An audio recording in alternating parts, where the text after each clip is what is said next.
Welcome to this special edition of Daily Pulse, where we keep your finger on the pulse of the latest breaking news and the news they're keeping from you. I'm your host, Maria Z. A quick reminder to head on over to free speech platform Rumble to watch our full show. If you're not subscribed to our channel yet, do so right now to catch our no-holds-barred reporting brought to you by The Vigilant Fox and Z Media. 10 years ago, one brave mainstream media journalist dared to investigate PizzaGate, a story about pedophile elites who preyed on children.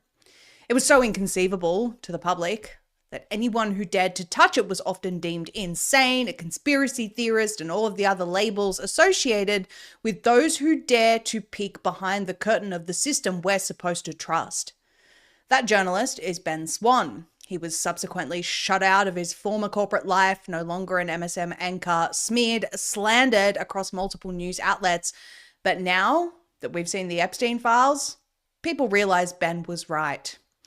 Now Ben, who has remained an investigative journalist, is reminding the world that Epstein and Pizzagate are connected. Buckle up for this wild ride. Ben joins us after this short word from one of our sponsors who make our independent reporting possible. Imagine being in your 20s, newly married, and given just 60 days to live by the Mayo Clinic after a grueling cancer diagnosis. That was Rick Hill's reality in 1975 until a letter led him to a Tijuana clinic.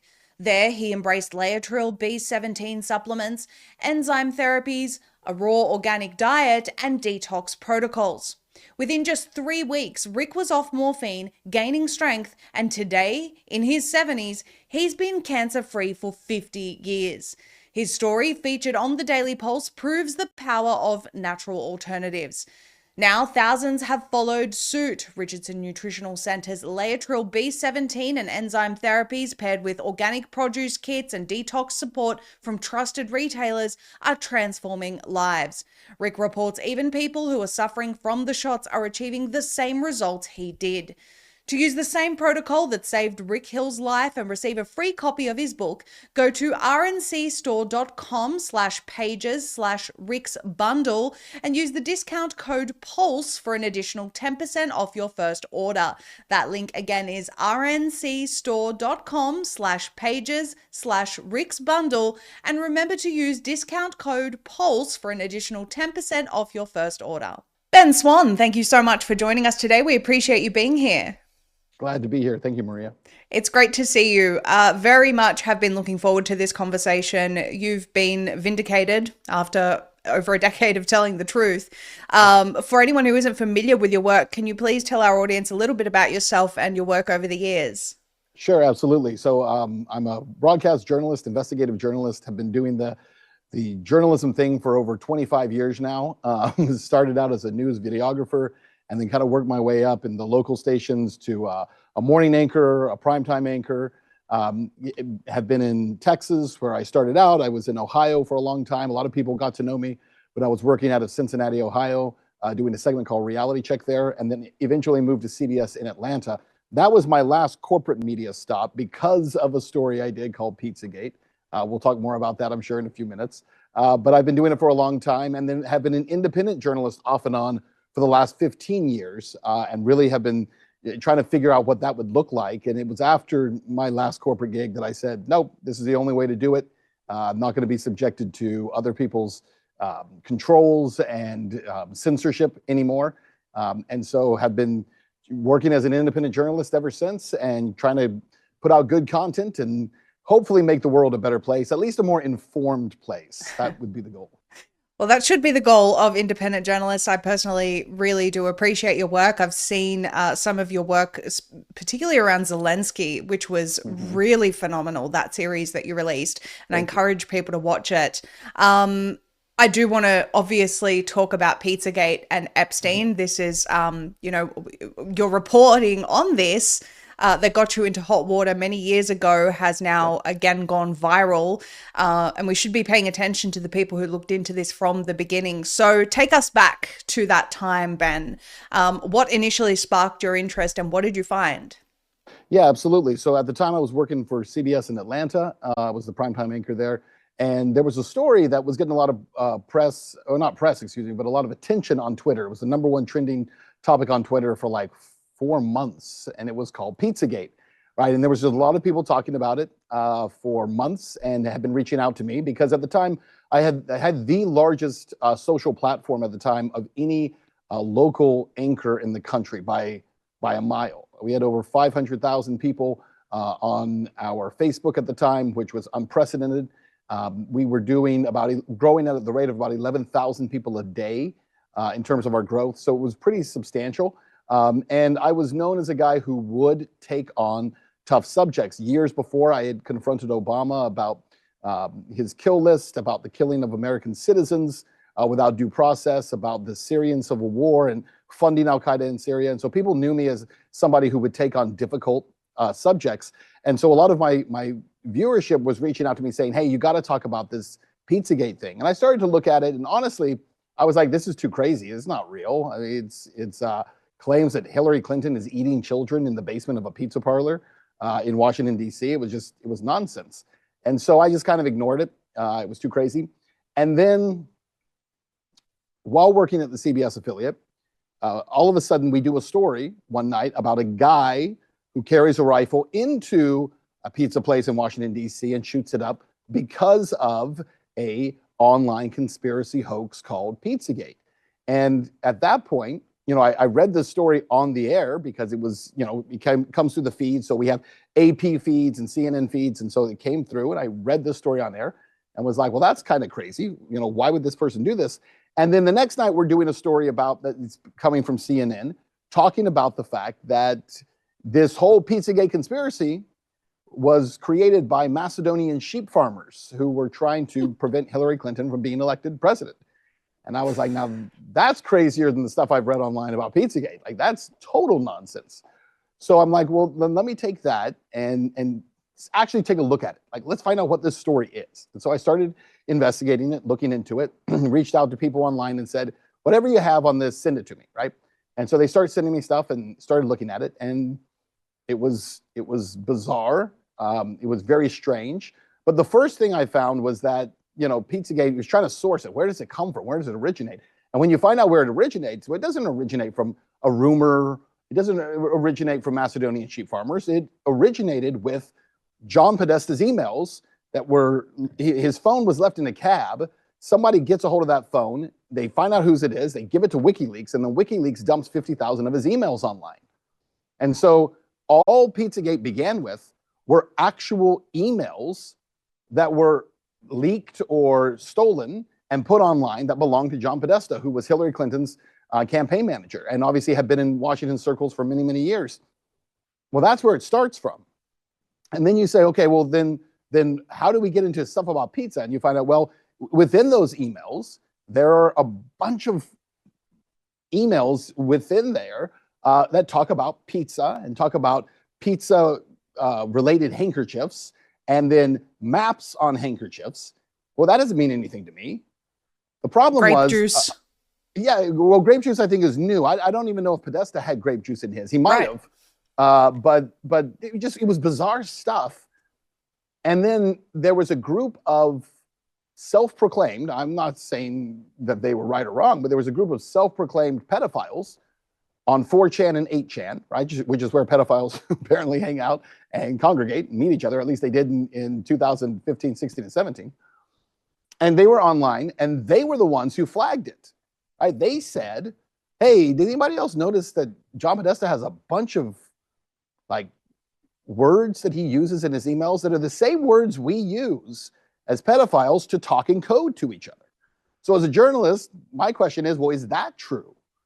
So I started looking into that, and turns out, well, yeah, it was true. Actually, there's a 2010 entry going all the way back in Urban Dictionary of if you type in the words cheese pizza, it is a known code word for child pornography, right? Because they use CP.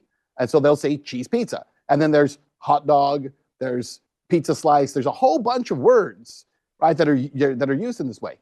And so it's when you read that, it's like, that's crazy. Then I started looking into the FBI, and what did the FBI say about this? Well, the FBI agrees. Yeah, these are words that are used by pedophile rings. And so does that mean that John Podesta is a pedophile? No. He could just be talking about pizza. Absolutely. But the problem is that when you start to read his emails, they're just bizarre. And then there's a lot of other stuff that you get into, and we can go into that if you want, but there's just a lot more to it. So when you start to get it, it did become like this rabbit hole. And so I did this piece, I put it together, I explained to people how bizarre it is. And by the way, I say very, very clearly in that piece 10 years ago that there's no evidence that John Podesta is a pedophile, or that Tony Podesta is a pedophile, or they're connected to pedophilia. But what we do know is that there's a lot of questions here that no one's investigating. So why isn't it being investigated? When this thing is the #1 trending thing on Twitter for months and months and months, not one law enforcement agency can look at that and say, hey, this is weird. This is true. These are words that are used, but we looked into it and there's no evidence of it, right? No one would even investigate it. The problem that I had wasn't that I found something huge that was earth-shattering. I didn't. I just said it on TV. And because I did, the backlash was huge, and the story got pulled immediately. I managed to survive. It's still out there on YouTube, but it was pulled immediately. I got, basically shut down on social media completely for a year, blacklisted. My reputation took a huge hit. They had articles about me in the Daily Beast with a little tinfoil hat on, and I was the PizzaGate truther, and all this crazy stuff that they would say about me. And it went on for years and years and years. Well, now, of course, with the Epstein dump, now all of a sudden we look at it and say, well, wait a minute. Jeffrey Epstein, writing around the same time, 2014, 2015, as all these other PizzaGate emails, has 911 emails talking about pizza. Well, that's crazy. And by the way, the same kind of context that the Podesta emails are. There's this strangely worded stuff about, hey, guess what? Are you sitting down right now? Jeffrey wants to have pizza with you. And he's not saying where, but he knows that wink, wink. And it's like, who's winking about pizza? If you went to my emails right now and you went to my Gmail and you look through it, 10, 15 years worth of emails, I would say you'd be lucky to find 2 emails that even mention pizza. And if it did, it would explicitly say, I'm ordering this pizza from Domino's, right? It would be very clear. It wouldn't be some wink, wink about the pizza. So the fact that these guys have hundreds, if not thousands of emails going back and forth about pizza and pizza parties, it's highly suspect, and it brings the whole thing kind of full circle. I think people are now seeing that in the context of what we also know, right? Because it's not pizza by itself. It's the context of what we also know about Epstein, which is all the references to torture and all the children that they're trafficking and all the young girls. You see, Jeffrey Epstein is so important to the story because he is the one person that everyone can finally agree was super rich. How he got his money is questionable, but he's super rich. He's super powerful. He's connected to every powerful person in the world because everyone seems to take a picture with him. Nobody knows him. Nobody does anything with him, but we all take pictures with him. And then you find out, and he's the one person we can all agree is a chronic pedophile.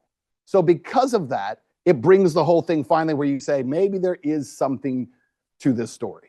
Yeah, absolutely. What I find interesting is the parallel between that time, the refusal to investigate, and what's seemingly happening now. We have Todd Blanche saying essentially, case closed, we're done with this. Yep. Even President Trump is saying the DOJ should not waste any more time on this. When I don't know about you, Ben, but I'm seeing emails in there with instructions to kill people, torture. How can we not be investigating this?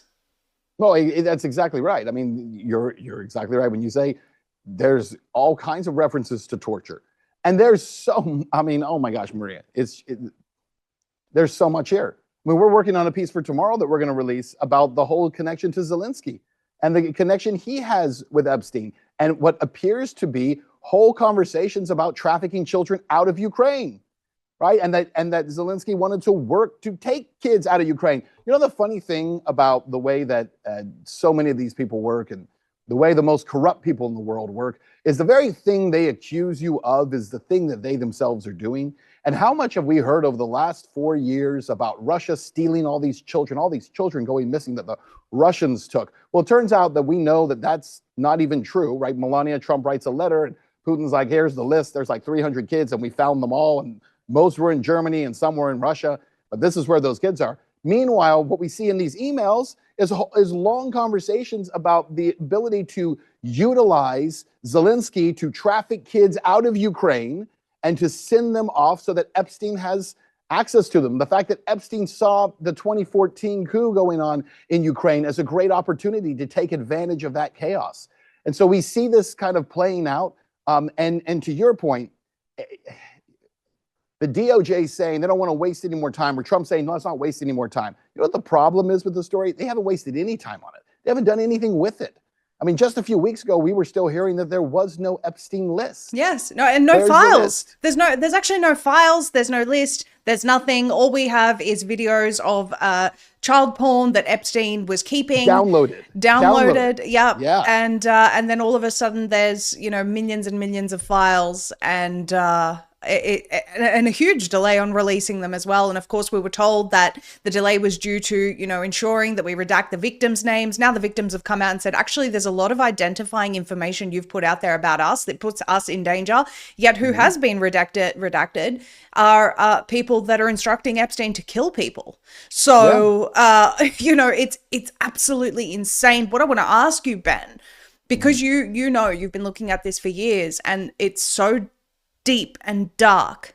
What do you feel the files thus far paint as far as how governments actually work for us?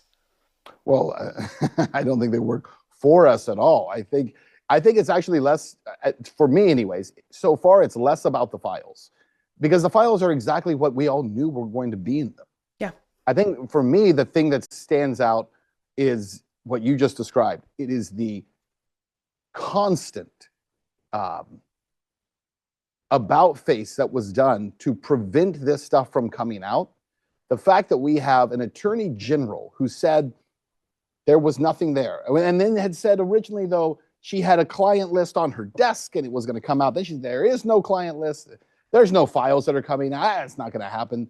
And now all of a sudden, the files are all out. And the only reason they are, by the way, is because Thomas Massie and Marjorie Taylor Greene and Lowen Boebert and all those people who are in Congress managed to force a vote that forced by law the release of all the Epstein files, right? That is the reason that these files are out. It's not because the Trump administration decided to do it. It's not because Pam Bondi wants justice. It's not because Kash Patel decided he was going to wake up one day and actually be the FBI director. The reason they're out is because it was forced in Congress to happen. And they were, by the way, late and in defiance of the law in order to not release those when they did. They're still late. Even though what we've been hearing again up until this point is that none of this existed. There was nothing to it. I mean, Dan Bongino, who's now back doing a podcast, again, is standing up and pretending like he's been out there fighting the good fight. Dan Bongino just weeks ago said Jeffrey Epstein definitely killed himself. He's seen the evidence of it, and there are no files. You just said that. How do you even have a podcast now? Like, who's going to listen to you? You're going to get up and you're going to talk about this stuff in front of an audience and say, well, yeah, I was over there. The only thing you can do at this point, Dan, all you can do is come out and say, you know what? I'm going to tell you the truth. Here's what's really going on. Here's what they're trying to hide from you. I mean, that's the only way you save yourself at this point. And even then, I'm not sure people would believe you. But it would be better than the look we get now, which is him just having amnesia about the last, year or two and saying, who knows what was going on? It's I don't know. It just makes no sense to me. So to me, that's what stands out more about this than even the files themselves. There's a lot in there. Nothing so far surprises me, but I'm glad it's out because there are a lot of people who I think have a difficult time accepting that this could even be real. To your point about the torture and the murders, and there's a lot of really dark stuff in here. And I think when you start to get down that rabbit hole, if you will, of the PizzaGate stuff, right? If you start to talk about that part of it, that's the darkest part, because what we get into there is we go from just trafficking down to satanic, ritualistic abuse and torture of children. And that's the darkest part of this whole thing. And it's difficult to even talk about it. Even on any platform, it's difficult to talk about it because what we don't know, we don't know. But what you do know about it is so dark and so disturbing. I just think a lot of people are still not ready for that. I can't see how they're not. For us who've been, down the rabbit hole for many, many years, we're kind of I guess, been waiting for this day. As you said, we all knew basically what to expect from these files. It's kind of, I guess, good in a way to have the confirmation, although at the same time it's bittersweet because it's horrific to think that this is what the power network really looks like and what they're really up to. And when you say, Pizzagate starts getting into satanic ritual abuse and child abuse, some of that is in this latest drop as well. The descriptions about cutting people's feet off, and I don't want to get too gruesome with everyone here, right, but we can't avoid facing this because we have a serious problem here. We have a problem where we look at these files and we see Epstein is and his network and his operation is everywhere. It's in pandemics, it's in the pharmaceutical industry, it's in gene editing. He wants to genetically alter Black people to make them smarter. I mean, it's just in everything. And well, can I say something about that? Because you're absolutely right. I mean, it is in everything, right? When you, it almost feels like it's a bad movie. Yeah. Right, where if I'm reading a script and they're like, okay, so we've got this guy and he's going to be involved in like honey trapping all these different powerful people, and he's got this proclivity for young girls because that's the best way to honey trap, and he's going to be involved in like kind of the satanic ritualistic stuff. All right, that's a plot. I can see that. And they're like, but also he's going to be planning pandemics with Bill Gates. How about that? Okay, well, now it's getting a little, your plot's getting a little thin here, right? We got to focus on something. Well, then he can also be involved in gene editing. He can also be involved in working with Bitcoin. If you read through these files, you're right. He is in everything, which tells you that it's not that Jeffrey Epstein is some mastermind who was trying to rule the world. He's clearly working for governmental entities that are utilizing him to push various agendas in various places. Otherwise, Epstein is way too diabolical. It has to be that he's being controlled and he's an asset for someone. I think we all know that. I think we all know that that's the reality of who he was. But again, when you read these documents, I think it confirms a lot of things that you know, but you haven't been able to prove, if that makes sense. Yes, absolutely. Almost like a sophisticated lackey of sorts, coordinating between people. We see his discussion with Ehud Barak, telling him, I haven't met Peter Thiel yet, but he's someone that you need to connect with as Ehud's getting out of his position. He's someone that you need to connect with. Palantir. Epstein can't even spell the company properly. Right. Neither can Ehud Barak. To say that this guy is just this genius that can control the whole world, I don't think that Epstein is that man. No. But he's the fixer, right? He's the fixer.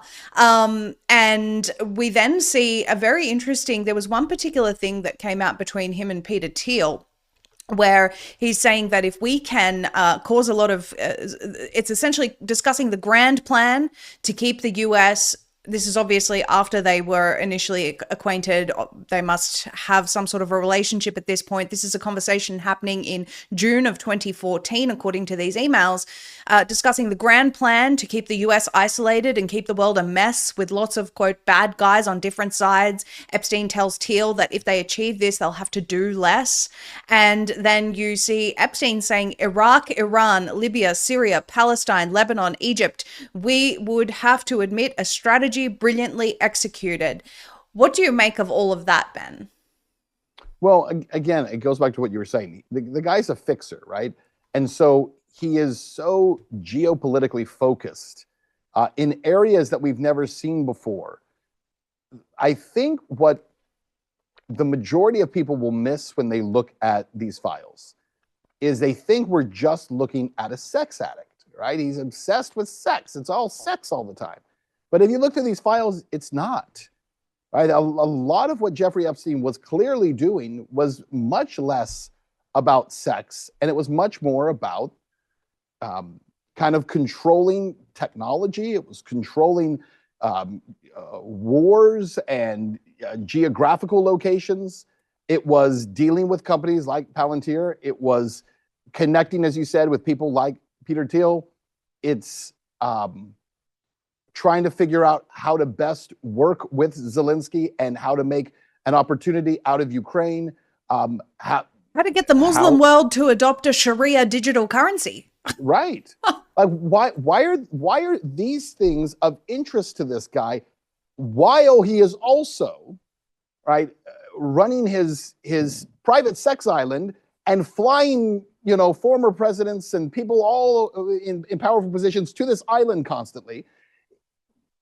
The idea that all of this is just because he's a high achiever who can't spell, to your point, because he can't spell hardly at all in his emails.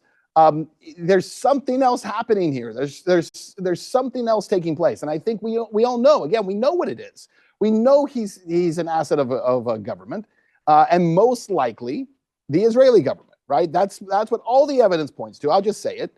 The Israeli government seems to be the one that he was working for as a fixer. He seems to be working for Mossad. That's who it appears it is. Robert Maxwell, who was Ghislaine Maxwell's father, was clearly a Mossad agent. It's well documented that he was a Mossad agent. And then after he committed suicide by jumping naked off of his private boat and you know, killing himself in the most bizarre way possible, all of a sudden, within a couple of years, Ghislaine Maxwell meets a substitute teacher named Jeffrey Epstein, and suddenly Jeffrey Epstein, the substitute teacher, has a bank account full of hundreds of millions of dollars. And so we all, the inference seems to be very clear of who he was.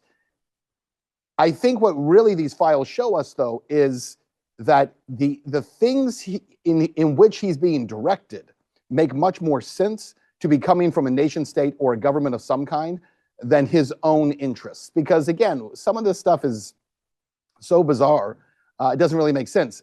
Now, having said that, does that mean everything Epstein is doing is being directed by a foreign government? And I don't think that's necessarily the case. I think that's too simple of an answer. Oh, well, then we can just blame Israel for all of it. I think that's wrong. That's not the correct response. I think the correct response is he might have been a Mossad agent or an asset, and he might have been conducting, doing work on their behalf and being well funded for it. That doesn't mean he's not also got his own things on the side that he's working through. And I think that's part of what we see in these files as well, is we're seeing that Epstein himself, maybe he started to believe his own hype and believe he was some kind of super genius who was going to reshape the world in various ways. The digital ID financial nightmare isn't coming someday, it's already here. Governments and major tech companies are racing to tie your identity, your money, and your access to everyday life into one centralized digital profile. Apple has already rolled out digital ID at hundreds of TSA checkpoints. Europe and the UK are pushing national digital ID systems tied to work, travel, and government services. And once a single digital identity becomes the gateway to your bank account, your job, or your ability to move freely, compliance stops being optional. History tells us exactly where this leads. When access to money becomes programmable, it can be restricted, delayed, or shut off entirely based on behavior. We saw exactly that during the trucker protests in Canada. That's why Genesis Gold Group created the free Digital ID Resistance Wealth Guide. It breaks down the real risks of digital ID and shows how physical gold and silver allow you to keep part of your wealth outside the system, beyond surveillance, freezes, or permissions. Remember, the digital dollars in your bank account can be restricted with just the flip of a switch. Physical metals can't. So get your free Digital ID Resistance Wealth Guide right now at goldandfreedom.com. That's goldandfreedom.com before digital ID becomes the default and your options disappear. Visit goldandfreedom.com today. Well, certainly the people that associated with him treated him as someone who could be depended upon to navigate or coordinate very, very high level things. And as far as the intelligence connections go, we have MI6 there, we have the CIA there as well. And certainly Mossad, there's one particular email that talks about how Robert Maxwell, Ghislaine's father, allegedly threatened Mossad and Israel with full exposure of all he had done for them unless they coughed up 400 million pounds to bail out his failing empire. So, I mean, there are some clear links there, and I don't know why there's such a huge, but why people are scared about that, why there's a cover up of that. The cover up is something that immediately makes me want to poke around, Ben. People telling us that we should leave this alone and this isn't important.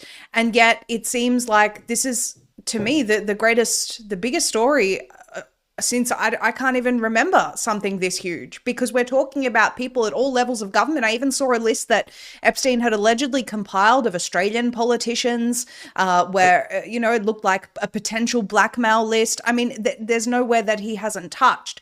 And I want to ask you, Ben, on that topic of people being, whether it's scared or reluctant to cover this for whatever their reasons are. My running theory for some time has been that they knew that people would lose confidence in the mainstream media after the COVID era. And a lot of quote unquote influencers and people that purport to be alternative media seem to be very, very afraid of this subject too. You mentioned Dan Bongino is out here, condemning the black pillars. The black pillars exist because of the lack of results and the cover-ups that we're seeing. So what is your take on all of that, and how far-reaching is this fake alternative media network that we seem to be seeing? Yeah, well, I think that's a good term to call it, fake alternative media, because they're not really an alternative. In fact, they are just their own new brand of it. JP Sears, I think he's hilarious. I don't know if you watch a lot of his stuff, but he just did one recently. Yeah, he's so funny and very smart. And he did one about conservative MAGA influencers now not knowing what position to take on anything, right? And it's them trying to figure out, like, oh, we're talking about ICE, and how are they going to talk about ICE? Because they don't really know what position to take, and they don't know what position to take on COVID. They don't know what position to take on anything. Well, part of the reason for that is because, and I'm not trying to take shots at anyone, so it's not meant like that at all, right? But the reality is the vast majority of people who have built online followings in the last, 5-6 years, especially, post-COVID, a lot of them are not journalists and they're not investigators. They go out and they grab headlines and they get attention on posts because they just say whatever feeds into the echo chamber of the audience that they're speaking to. So whether they're on the left or they're on the right, they're just shouting at the same group of people and they're getting them fired up. And I've said for a long time, I think that's a terrible model. And the reason I do is because eventually your audience will eat you. That's ultimately what will happen, right? Because unless you become a slave to that audience and you say whatever they want you to say, then you're done. Because the moment you deviate, the moment you say something they don't like or they don't agree with, they're gone. They'll move on to the next person. And then all of a sudden you don't have the clicks, you don't have the follows anymore. It's just not there. And so one thing that I obviously can lean into is the fact that I've been doing this a long time, and my journalistic record is very consistent. You can go back 10 years, I'm saying the same stuff I'm saying today. You can go back 15 years saying the same stuff that I'm saying today. And it hasn't changed. Well, the problem with that is that you don't get the same spikes, the highs that everybody else gets.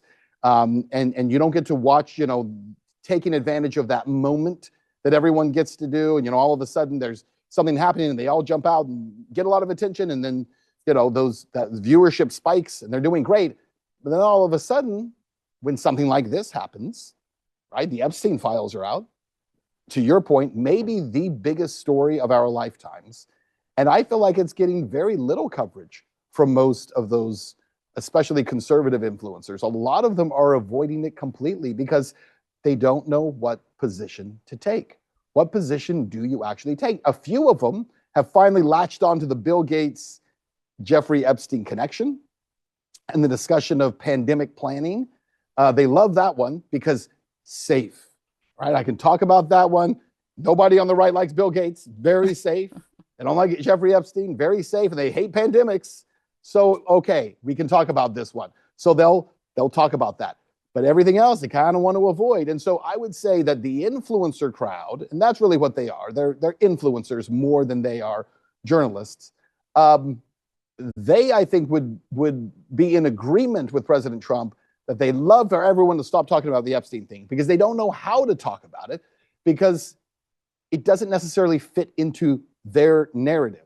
And what I would say about a story like this is that, again, if you step back from it and you say, this is not a right-left issue.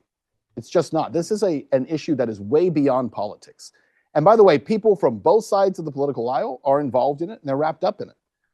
And if we're talking about the actual scandals surrounding, high-level pedophilia, that also transcends parties and politics. It's nothing to do about whether you're on the right or you're on the left. It just doesn't. One thing I mentioned 10 years ago in the original PizzaGate report is that John Podesta had a lot of emails back and forth with a very close friend of his by the name of Dennis Hastert. And Dennis Hastert, if you recognize that name, was at one point the third most powerful person in the United States. He was the Speaker of the House for the Republicans in the late 80s, early 90s. And Dennis Hastert, in his old age, everyone in Congress is old, but I mean his real old age, in his 80s, was finally sentenced to prison for 15 months because of the fact that as a wrestling coach, he had sexually abused dozens and dozens of young men who had been on his team. And he was finally convicted of it in his 80s and was sentenced to prison. And when the judge sentenced him, the judge said to Dennis Hastert, he said that he was the most prolific and violent offender, sexual offender he had ever sentenced, which says a lot. Wow. Dennis Hastert, as I mentioned, was the third most powerful person in the United States. None of that is theory. None of that's conspiracy theory. None of that's rumor. That's a man who was finally convicted of the crime that he had committed, and obviously did not serve near long enough, in my opinion. 15 months is nothing, but I guess, there's other circumstances that play into that. But the point is that is a real world example of where someone who is incredibly powerful was involved in the sexual abuse of young men. Dennis Hastert is not the only one. He's not alone in that. But again, this is where it transcends the party part of it. It transcends politics. It's not about whether or not Dennis Hastert's a Republican and he plays for this team or that team.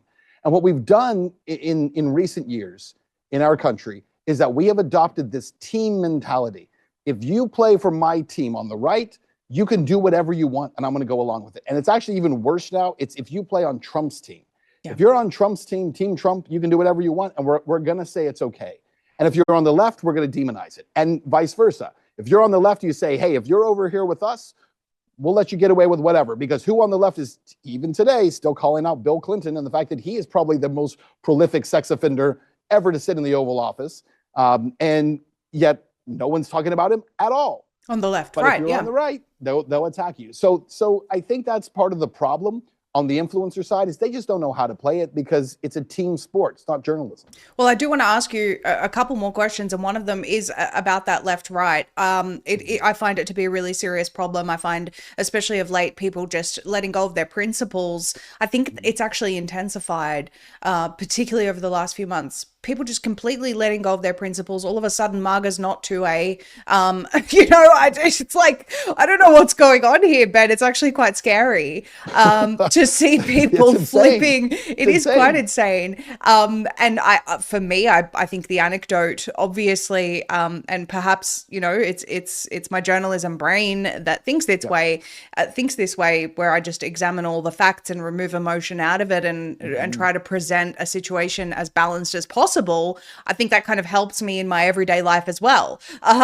But it seems that a lot of people aren't able to do that. And the problem's just intensified, where emotions are running so high, people can't think clearly anymore. And you said it so well, where it's like, it's gotten even worse than left and right. It's like, now if you're anti-Trump, then, for simply criticizing, now you're all of a sudden against all of conservatism. How did this happen? Mm-hmm. Well, it's because it's the cult of personality. I mean, what we've done is, and Trump has been responsible for a lot of this himself, right? Which is that he has decided he is conservatism. He is the right. He is MAGA. And so you can't, if you disagree with him, you're not MAGA. Well, what does that mean? So if you alluded to this right now, but Jeanine Pirro, who's the U.S. attorney over the D.C. area, you're referring to her interview on Fox the other day, right? Where she says, if you bring a gun to D.C., I don't care if you're a law-abiding citizen, I don't care if you have a permit to carry it, you're going to jail. Well, really? Or the fact that the armed protester in Minnesota who was just recently killed. And he's got a license to carry this gun. The gun was holstered. There's a lot of questions about what he was doing there and was he trying to agitate, and the video of him kicking a car. I get all that, but that's not the point. The point is what we're hearing from the right all of a sudden is, well, if you bring a gun to a protest, you deserve to die. You get killed. Or just simply you can't bring a gun. The left would have said. That's exactly what Antifa would have said. Yeah, or just simply, Ben, you can't bring a gun to a protest. Like we see Kash Patel saying. What do you mean you can't bring a gun to a protest? Yeah, well, who said you cannot bring a gun? He didn't have the gun out. He wasn't brandishing the gun. Oh, he also had magazines on him. Oh, okay. So all of a sudden, it's like Kash Patel sounds like he might as well be Janet Reno. Like how in the world did the right in 2 years suddenly say, you can't carry a gun to a protest. If you carry a gun into the wrong area, we're going to throw you in prison. But it's like 2 years ago, this would never have been said. Trump campaigning for president would never have said this. And now all of a sudden, people in the administration are saying it. And the problem isn't the people saying it. It's the people who are the influencers and the journalists who are covering them who say nothing about it. Right. Who say, no, our allegiance is with that person over any principle. And that's what we're missing right now. You got to believe in the principles. That's the whole point of having a constitution. And if you believe in the Constitution, as I do, you believe in the right to speech and the right to carry a firearm, and you believe in the right to due process. And it doesn't matter if the other person is on the left or the right or in between. The Constitution doesn't care about politics, but the influencers do. And so nobody has any principles. The most influential people right now in media on the social side have no principles at all. And so they're leading a lot of people astray right now. Yeah. It's pretty.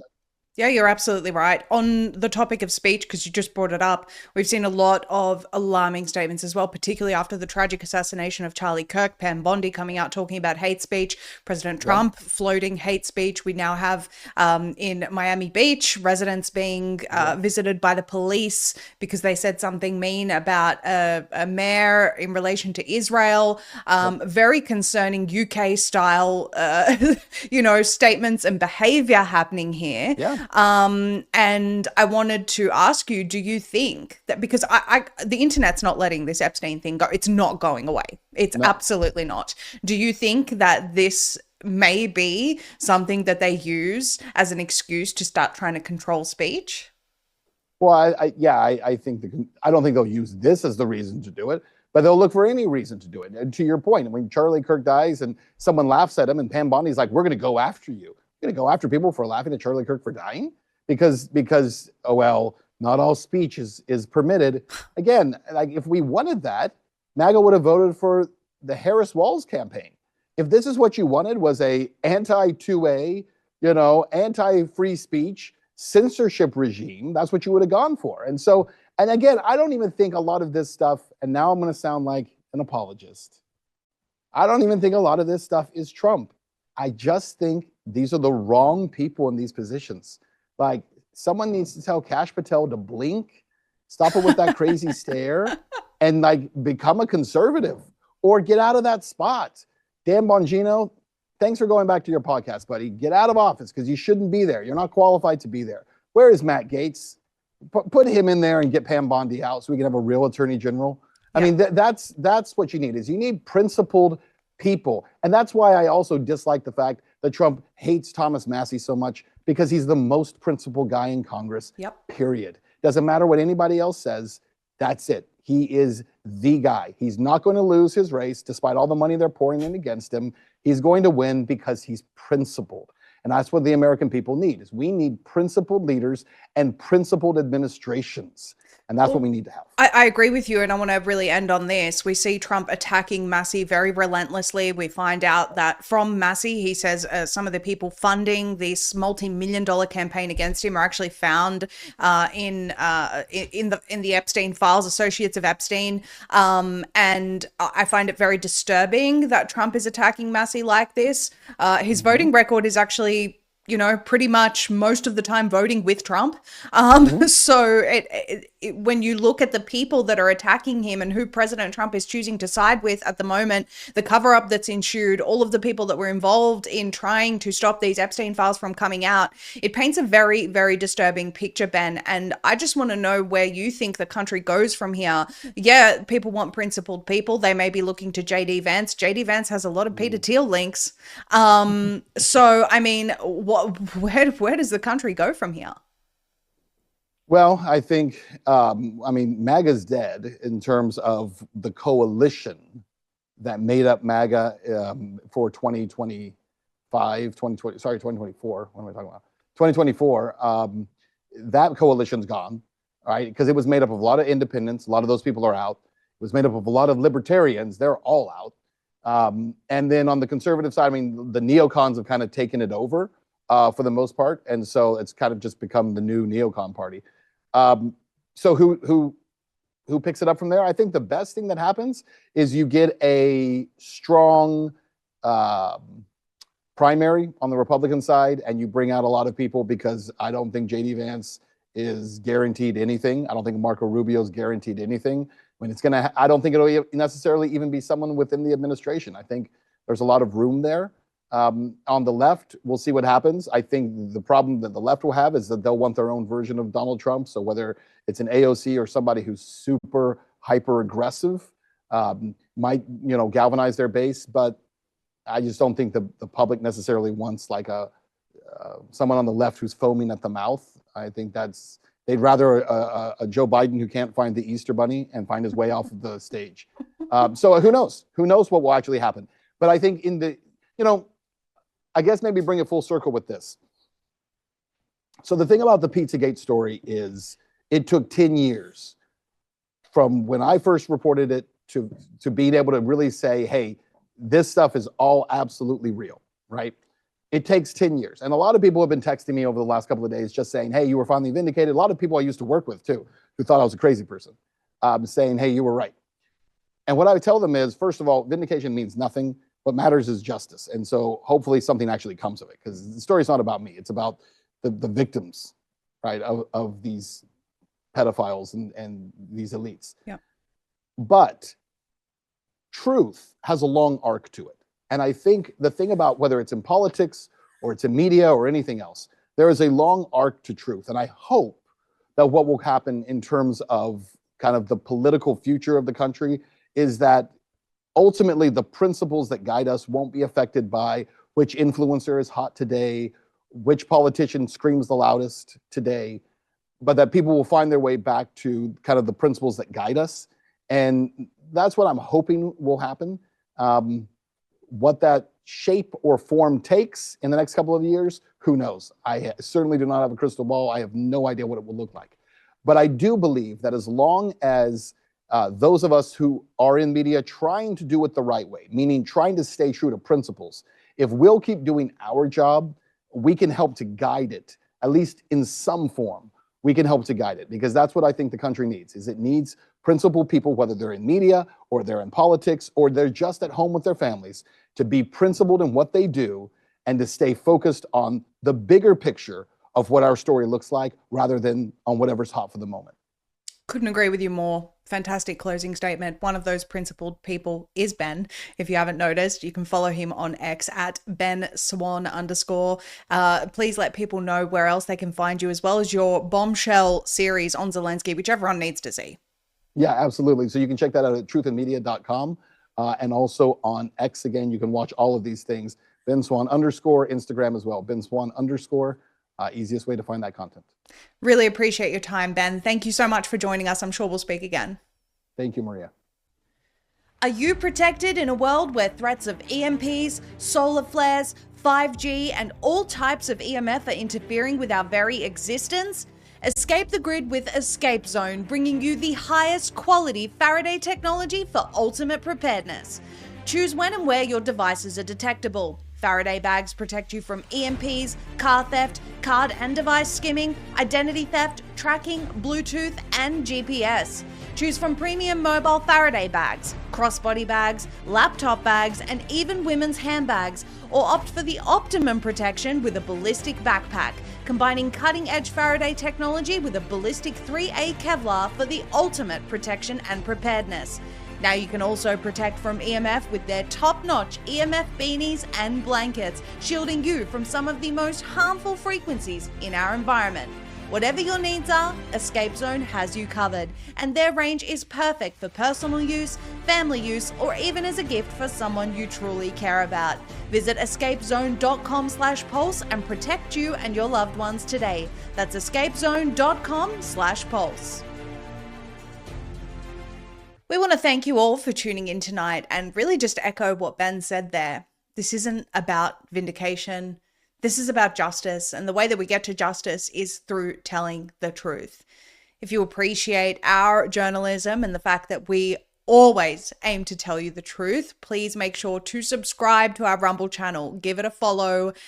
Give us your thoughts in the comments. Like the broadcast. Subscribe to Rumble Premium as well. It supports the free speech platform that we're able to broadcast on.